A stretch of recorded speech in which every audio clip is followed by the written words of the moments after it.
Well, I mean, there are a lot of eternal, thorny moral questions about along those lines, and I think when you look at them, one has to examine them on a kind of case-by-case basis. But often what's revealed is that these are false choices. Like, well, you have to do something immoral for the greater good.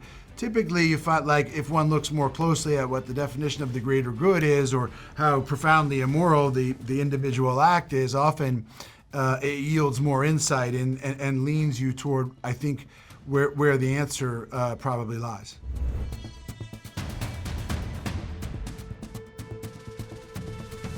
So it's been almost a decade since the first Accountant came out. So what was it about that news story that made you both want to come back for a second round?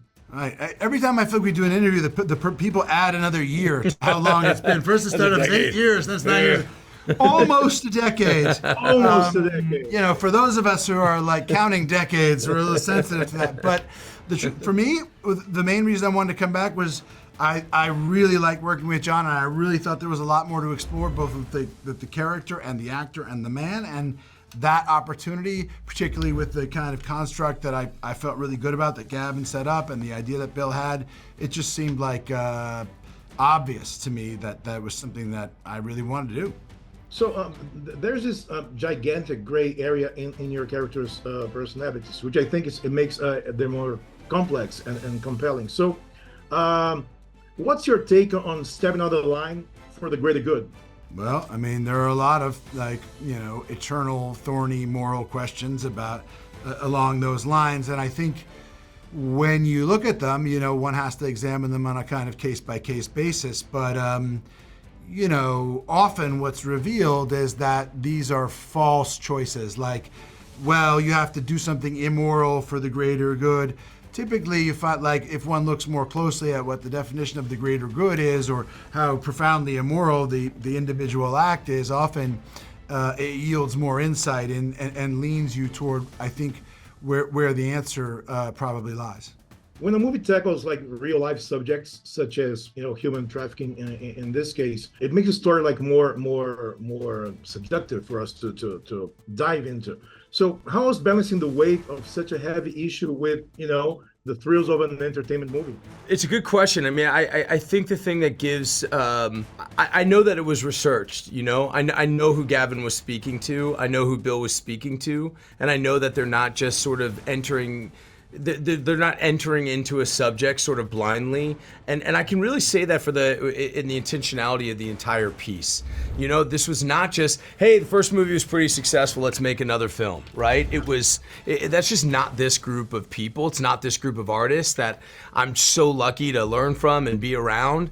Everything with the intentionality here is nothing. It's never just, hey, violence for violence sake. Hey, let's just throw up another movie for movie's sake. Hey, you got this, you got that. It's, what are we doing here? These are really, really serious people who are committed and have a lifetime of work, at an enormously high level. And there are guys who are all chasing it. They're still chasing it. They're still hungry to make complex and wonderful and beautiful work. And they care about filmmaking and they want to make great movies. And so you can sort of put that, for me, it's across the board. And it definitely plays into what you're asking.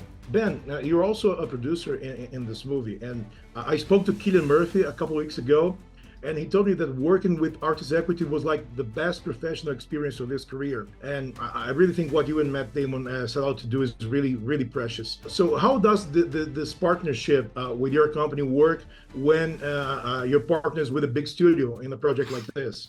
Well, that's a good question. And one of the ways that we construct it is so that, we afford the maximum. The philosophy of our company is to give the most freedom and sense of authorship and control to the filmmaker. And in the case of, small things like these, that filmmaker group included Cillian, who optioned the book and was a producer. But really what I believe in is that, in finding talented directors, and a lot of times they come with with partners who may be acting, in the movie or creative partners, and say, look, you have the most passion, you understand this, you're the most deeply committed, you have to work the hardest, you're going to commit yourself, you ought to be able to have the latitude to make the kinds of decisions where you're free to change things creatively. You don't have to check with anybody, nobody's going to ask you, and you can actually apportion money in different ways. If you think money might be more wisely used for an additional 3 days as opposed to a more famous actor or something, then go ahead and do that. And what we do is provide the guarantees to our studio, or I should say our distribution partners, say if this movie goes over, we'll pay for the overages. And if there are problems that need to be reshot, we'll pay for the reshoots. And, essentially we say, because these distributors are making a whole lot of movies in a year and we're making fewer. And the argument is that we can devote a lot of time and attention and care to it. The trick of that is that ultimately we're really affording a lot of trust to filmmakers, and it's a model that works really, really well, when you have brilliant, dedicated people like Killian and like Gavin, who really knew what he wanted to do, had a wonderful vision for it, and who are sophisticated, experienced directors who understand and want to have a voice in how the money is spent, and don't want to be kind of infantilized and told no, don't look at the budget, don't worry about that, that's not for you. It very much is for the filmmaker.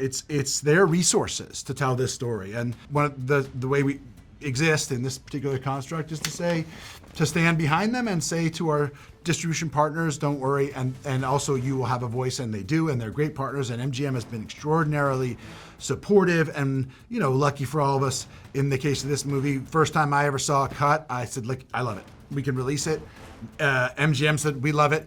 It's definitely a happy ever after kind of ending. Are you ready? Yeah.